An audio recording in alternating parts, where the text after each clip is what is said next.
If you're doing senior level work, but people still come to you mainly to execute instead of asking for your judgment, this video is for you. You may be highly competent. You may be the person everyone relies on. You may even have the authority and the title. But if your communication still sounds like you're approving, qualifying, or asking for permission, people may not fully experience you at the level at which you're operating. And that matters because people who are sought out for their judgment are often the people who get invited into bigger conversations, trusted with higher stakes work, and considered for greater opportunity. Today, I'm going to show you one shift that can help you increase your perceived value at work.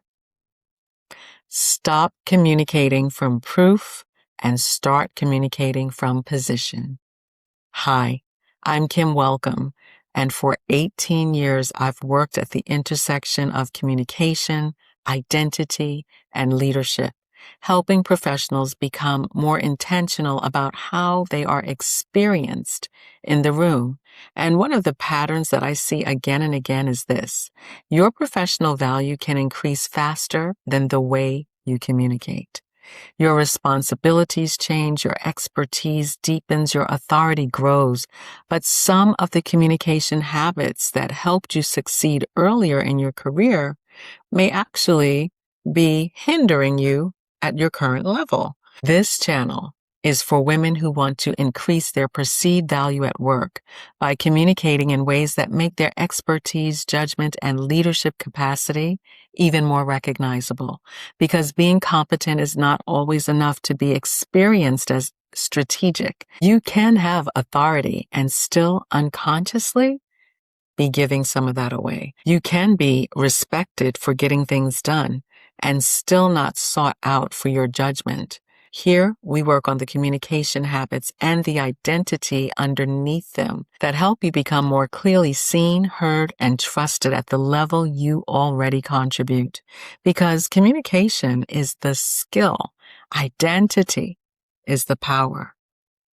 Let me show you what communicating from the proof sounds like. You're in a meeting and someone asks, "What do you think we should do?" And you say, "Well, I was looking at the numbers and I spoke with the team yesterday and a few things came up. And obviously, we want to be careful because we don't know what the response will be. But I was thinking maybe we could consider delaying the launch." Now, there's nothing unintelligent about that answer. You may actually sound very prepared. But notice what happened. You gave them all the evidence before you gave them your judgment. And that is a very important distinction.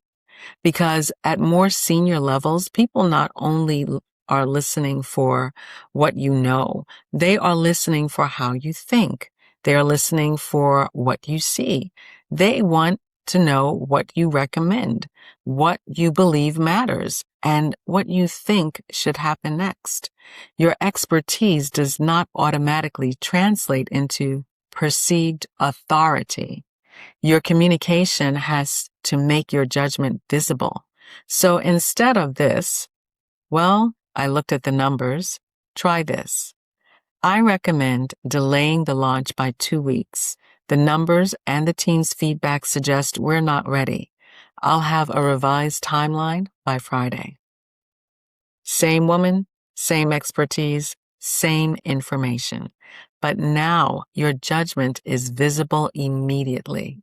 You're no longer making people work to find your point.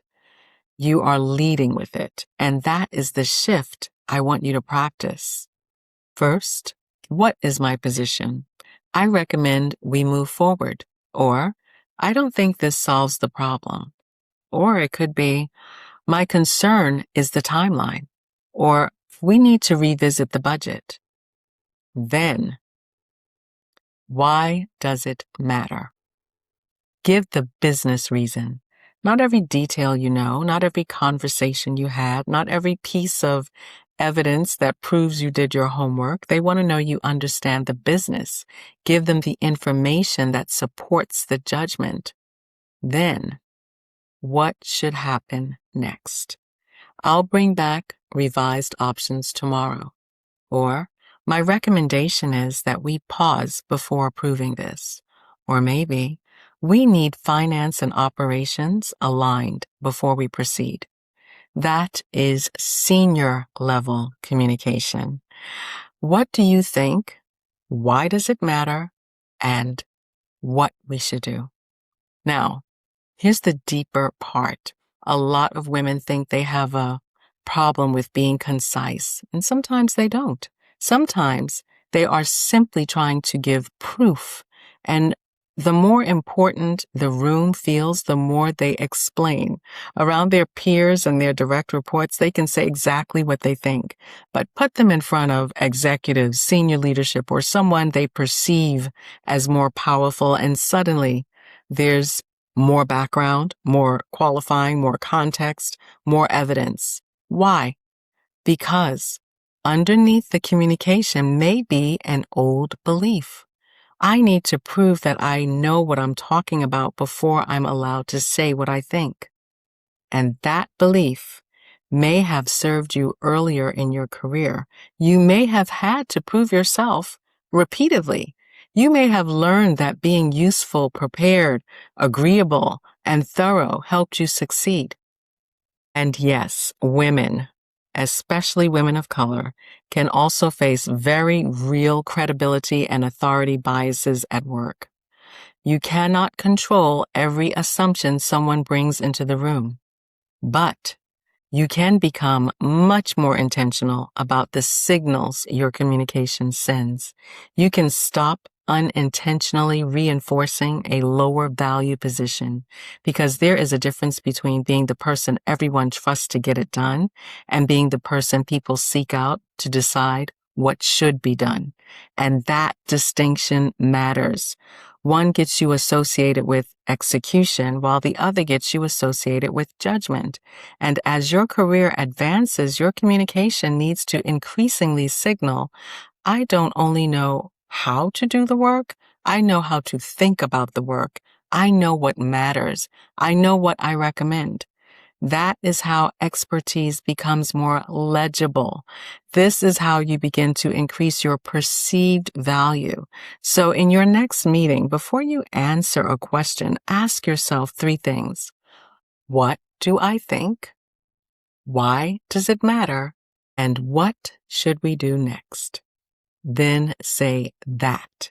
And if you notice yourself wanting to explain everything first, pay attention. You may not need more confidence. You may need to stop communicating from an earlier version of yourself, the version who still thinks she has to earn permission to have an opinion. If this sounds familiar, watch my video on how to stop over-explaining at work next, because over-explaining is often not just about talking too much. It can be one of the ways we try to prove our competence before we trust ourselves to state our judgment, and that connects directly to the work we're doing here. Helping your communication catch up with the level that you're already operating. If you're doing senior level work, but you're not yet being seen, heard, or treated at that level, subscribe. That is exactly the work that we do here. We're building the communication habits, strategic presence, and internal authority that help your expertise and judgment become easier to recognize. I'm Kim Welcome. Communication is the skill. Identity is the power. See you next week.